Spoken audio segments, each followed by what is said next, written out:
जी, अस्सलाम वालेकुम। उम्मीद है कि आप तमाम दोस्त खैरियत से होंगे और आज का दिन भी ट्रेडिंग के हवाले से अच्छा गुज़रा होगा। अच्छा दिन था आज मार्केट में। पूरी मार्केट में आज गहमा-गहमी देखने को मिली। ऑयल एंड गैस में परफ़ॉर्मेंस बहुत अच्छी रही। बैंक्स ने जो है वो कमबैक किया। रिफ़ाइनरीज़ में बहुत अच्छे वॉल्यूम्स लगे। तो अच्छा आज जो है वो मार्केट में ट्रेड्स बहुत अच्छी बनी आज मार्केट में। साथ-साथ चलेंगे इंशाल्लाह, इन चीज़ों को डिस्कस करने की कोशिश करेंगे। 1547 साढ़े 1500 पॉइंट्स जो हैं वो आज मार्केट ने ऐड किए। वॉल्यूम बहुत अच्छे थे मार्केट में।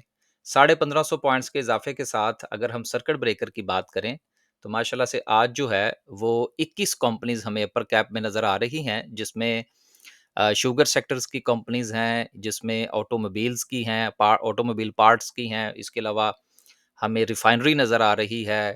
तो मिला-जुला सा रुझान है मुख्तलिफ सेक्टर्स की तरफ से। तो जब इस तरह की सिचुएशन बनती है कि थोड़ी-सी सेक्टर परफॉर्मेंस भी हमें नज़र आए, तो थोड़ा-सा मार्केट के अंदर जो वॉल्यूम्स जो हैं, वो जनरेट होते हैं।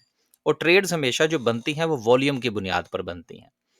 अब इसमें हमारे हाथ भी माशाल्लाह से कोई 2 कंपनीज़ जो हैं, वो अपर कैप हमारे हाथ आई हैं। लेकिन उसमें मेरी ख्वाहिश होगी कि हमारे ग्रुप मेंबर ही अगर आगे कमेंट करें, तो वो ज़्यादा बेहतर होगा। लोअर कैप की बात करते हैं जी। लोअर कैप में कोई काबिल-ज़िक्र कंपनी नहीं है। सेक्टर वाइज़ परफ़ॉर्मेंस क्या रही, उससे पहले मैं थोड़ा-सा माड़ी के हवाले से ज़िक्र करता चलूँ। मैंने चंद दिन पहले माड़ी का चार्ट आपके साथ डिस्कस किया था। उसमें मैंने आपको पूरी इसकी स्टोरी सुनाई थी कि ये अभी साइडवेज़ में है और इसी ज़ोन के अंदर जो है ये 600 से लेकर कुछ 650, 660 इसके दरमियान जो है ये मूव कर रहा है। तो इसमें कोई इतनी बड़ी बात नहीं है। लेकिन चूँकि सोशल मीडिया के ऊपर जो है ना ये जो एक चीखो-पुकार का सिलसिला शुरू हो जाता है ना किसी शेयर के हवाले से। अब वही लोग जो माड़ी को बुरा-भला कह रहे थे, अब वही उसको अच्छा कहना शुरू कर देंगे। तो बात करने का मकसद ये है ना यार कि स्टॉक मार्केट को अगर आपको उसकी थोड़ी बहुत अंडरस्टैंडिंग नहीं आ रही, कुछ समझ में नहीं आ रहा और ये कारोबार इतना ही बुरा है, तो फिर आप इस काम से इधर-उधर हो जाएँ ना। फिर आप जो है वो जब शेयर नीचे गिरता है, आप उसको फिर भी कह रहे होते हैं जी ये ज़बरदस्ती लोगों के साथ फ्रॉड हो रहा है। जब वही शेयर ऊपर जा रहा होता है, फिर आप कहते हैं जी ये फ्रॉड हो रहा है। तो भाई फिर मार्केट कहते किसको हैं? नीचे जाता हुआ शेयर भी आपको अच्छा नहीं लगता, ऊपर जाता हुआ भी शेयर अच्छा नहीं लगता। तो बेहतर ये है कि आप फिर अपना पैसा मनी मार्केट में डाल दें। स्टॉक मार्केट जो है वो फिर आपके बस की बात नहीं है। तो ये गुज़ारिश करना थी आपसे। हमने तो ख़ैर अपनी इन्वेस्टमेंट की कॉल में जो था हम तो इसको बाय कर रहे थे। जिस दिन मैंने आपसे चार्ट भी डिस्कस किया था कि भई हमारी तो ये इन्वेस्टमेंट में है ये और ये सेकंड टाइम जो है वो हमने इसको इस ज़ोन में से बाय कर लिया है। अब 2 से 3 मर्तबा जब आप राइड ले लेंगे किसी शेयर के अंदर, आपको याद होगा मैंने लकी का भी आपसे ज़िक्र किया था। मैंने पोल का भी आपसे ज़िक्र किया था कि वो हमारी इन्वेस्टमेंट में है। माड़ी का ज़िक्र किया था कि हम जो है हम तो इसको बाय करेंगे भैया इस ज़ोन के अंदर। अब आज जो है वो उसने एक ही दिन के अंदर जो है वो आपको अच्छा खासा प्रॉफ़िट दे दिया। तो ये चीज़ें हैं जिनको समझने की ज़रूरत है। अब इसके साथ इसने डिविडेंड भी दिया है। तो जब अब यही शेयर जो है वो जब ये ₹700 फिर क्रॉस कर जाएगा तो फिर लोग इसके पीछे भागना शुरू करेंगे। ₹900 से जब ये फिर दोबारा नीचे आएगा, लोग जो है वो फिर चीखो-पुकार करना शुरू कर देंगे। तो इंशाल्लाह फ्यूचर में जो है, वो मेरी पूरी कोशिश होगी कि आज जो था वो मैंने इसका चूँकि रिमाइंडर देना था आपको, इसका चार्ट मैंने आपसे डिस्कस कर दिया था। फ्यूचर में हमारी पूरी कोशिश होगी कि हम किसी भी ऐसे सवाल का या किसी भी ऐसी चीज़ का जो है वो हम उसके ऊपर डिस्कस नहीं करेंगे। ख़ास तौर पर उन लोगों के हवाले से जो चीखो-पुकार करते हों मार्केट के हवाले से या मार्केट को बुरा-भला कहते हों या मार्केट को जुआ कहते हों।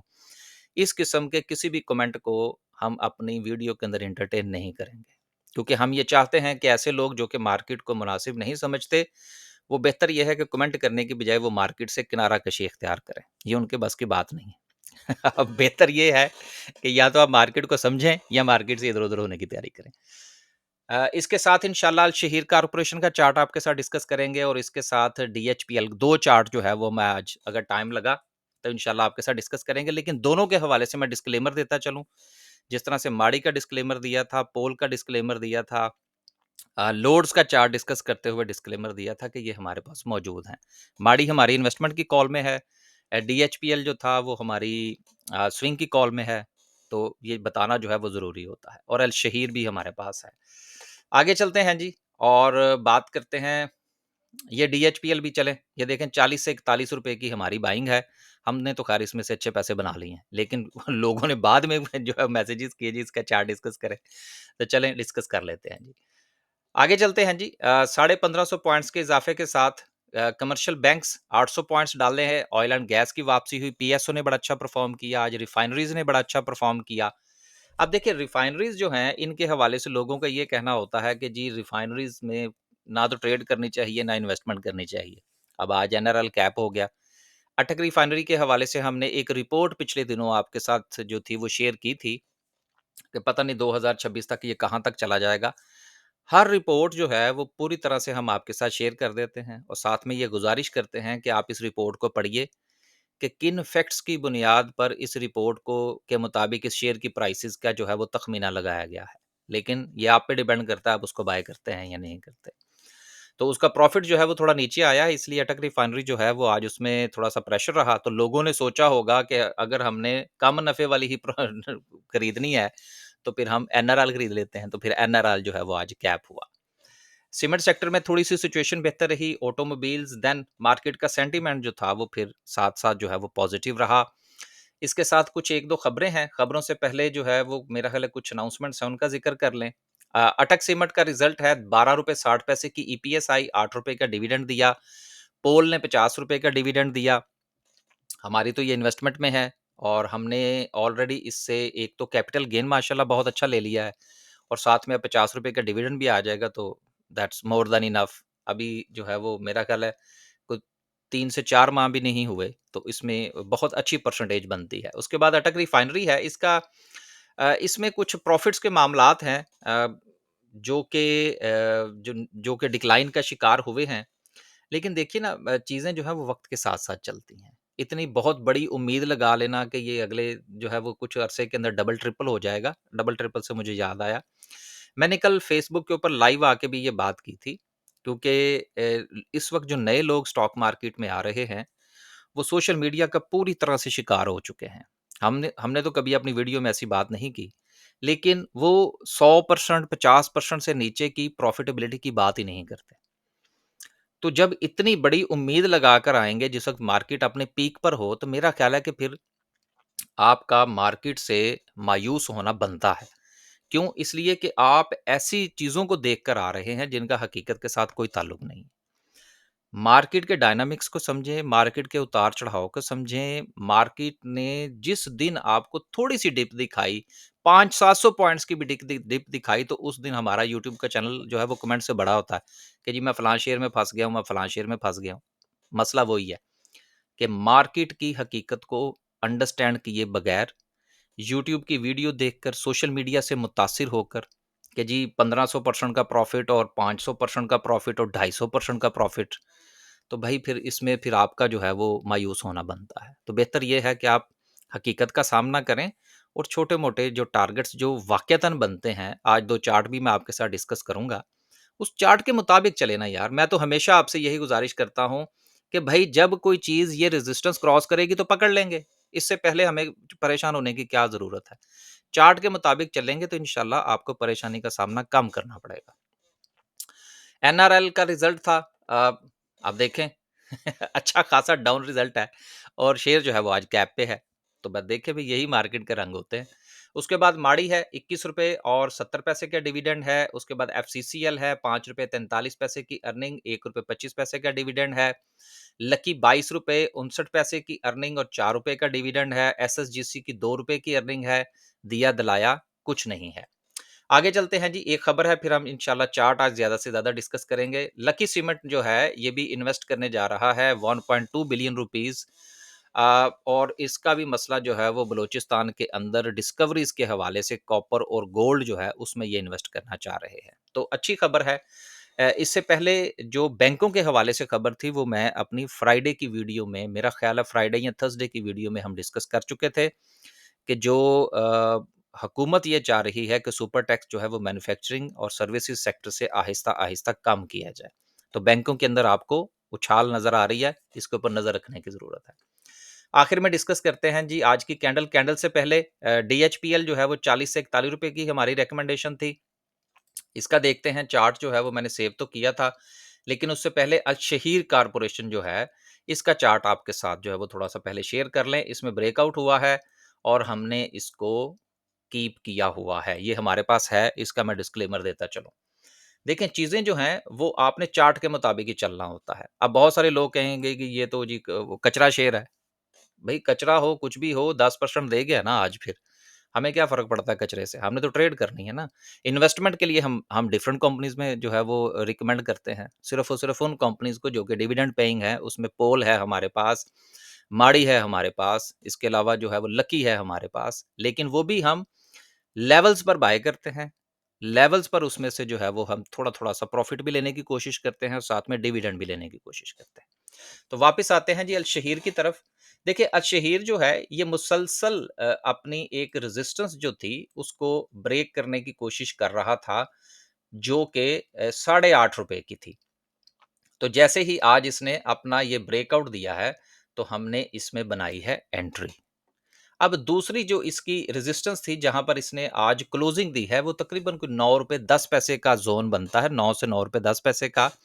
ये कोई इतनी स्ट्रॉन्ग रेजिस्टेंस नहीं है, क्योंकि ये रेजिस्टेंस जो है ये है अपनी जगह पर मौजूद, लेकिन ये इस कदर मजबूत नहीं है जितनी कि ये ₹8.5 वाली रेजिस्टेंस थी। इसलिए हमारी नज़र जो थी वो इसके ऊपर थी कि जैसे ही ये ब्रेक करे तो हम इसमें एंट्री बनाए। अब सवाल ये है कि इसने रेजिस्टेंस तो ब्रेक कर दी है, दूसरी रेजिस्टेंस पर इसने जो है वो क्लोजिंग दी है, तो अब ये ऊपर जो है वो कितना जा सकता है।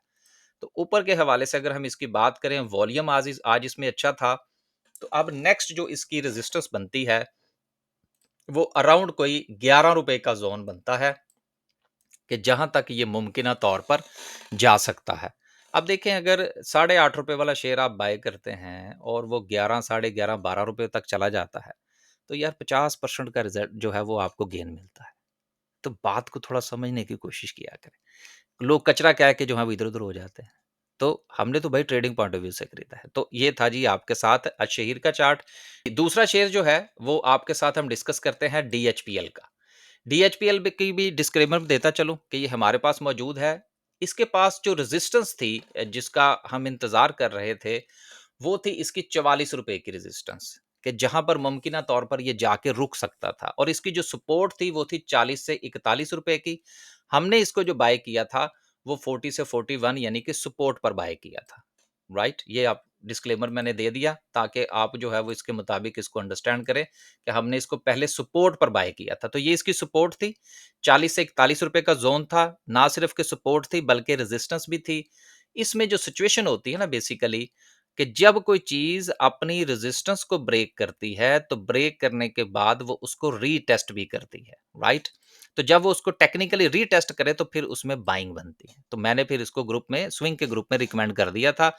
नेक्स्ट इसकी जो इमीडिएट रेजिस्टेंस थी वो थी ₹44 का जोन। वो इसने टेस्ट भी किया है, अब इसको रीटेस्ट भी कर रहा है। लिहाजा अगर आपके पास ये पहले से मौजूद है तो बहुत अच्छी बात है, लेकिन अगर आप इसको नया बाय करना चाहते हैं तो इसकी ₹44 के ऊपर यहाँ पर जब तक ये क्लोजिंग नहीं देता, अब ये 2 दिन से रेजिस्ट कर रहा है।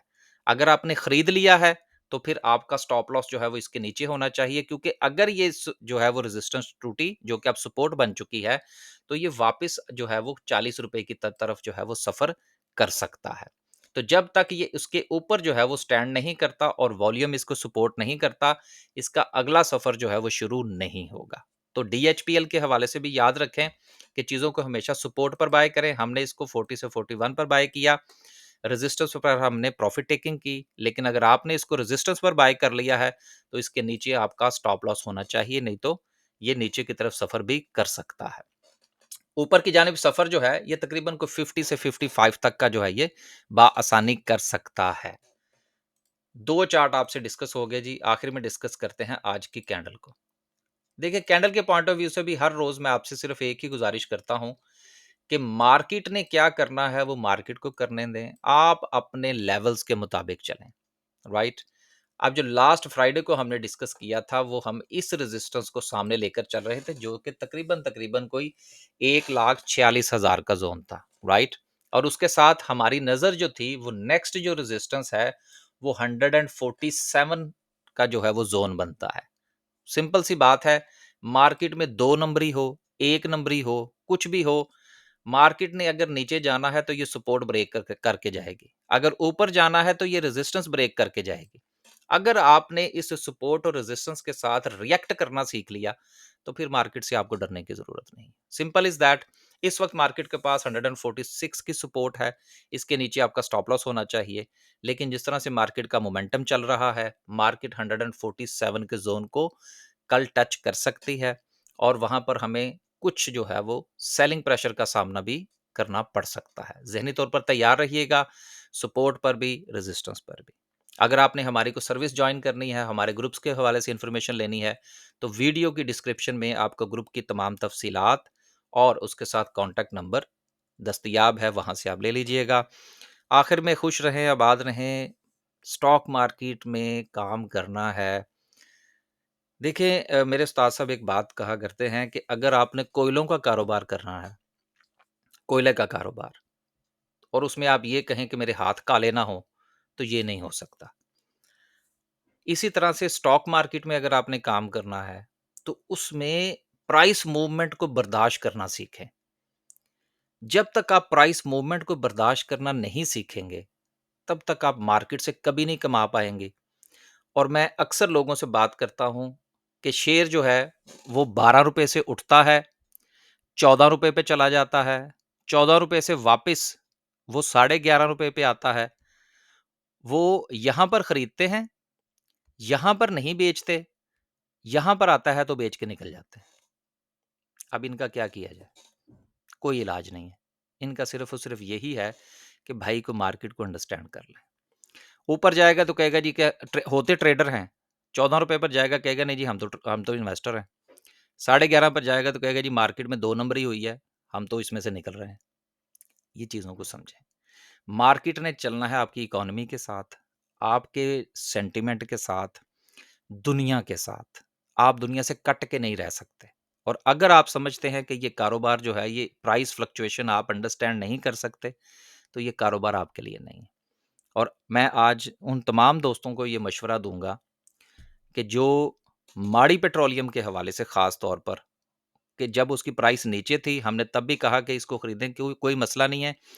मैंने साथ में ये भी गुज़ारिश की थी कि यार इसको ₹900 से गिर कर जो इसने नीचे का बॉटम लगाया है, जितना टाइम उसको मिला है, कम से कम उससे डबल टाइम तो दें इसको ऊपर जाने के लिए।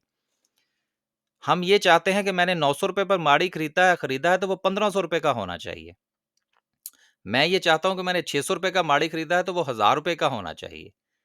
यार एक शेयर अगर ₹600 से उठकर ₹900 का हो सकता है, तो वो दोबारा ₹600 का क्यों नहीं हो सकता? इसकी क्या लॉजिक है? ये आप मुझे बताएँ ना, क्यों नहीं हो सकता? और अगर आप ये समझते हैं कि 600 से 900 का जो सफ़र है, वो इसने गलत तय किया था और 900 से 600 का सफ़र भी इसने गलत तय किया है, तो सर फिर आपसे हाथ जोड़ के गुज़ारिश है कि आप मार्केट को छोड़ दें। मार्केट आपके बस की बात नहीं है। आप मार्केट को समझ ही नहीं पा रहे कि मार्केट है क्या चीज़? अब बेचारे जिन लोगों ने लॉस बुक किया था, जब ये नीचे गया था, तो वो मारे गए ना फिर, इस किस्म की जो है वो वीडियो देखकर। तो अफ़सोस होता है यार, चीज़ों को समझा करें। अल्लाह हाफ़िज़।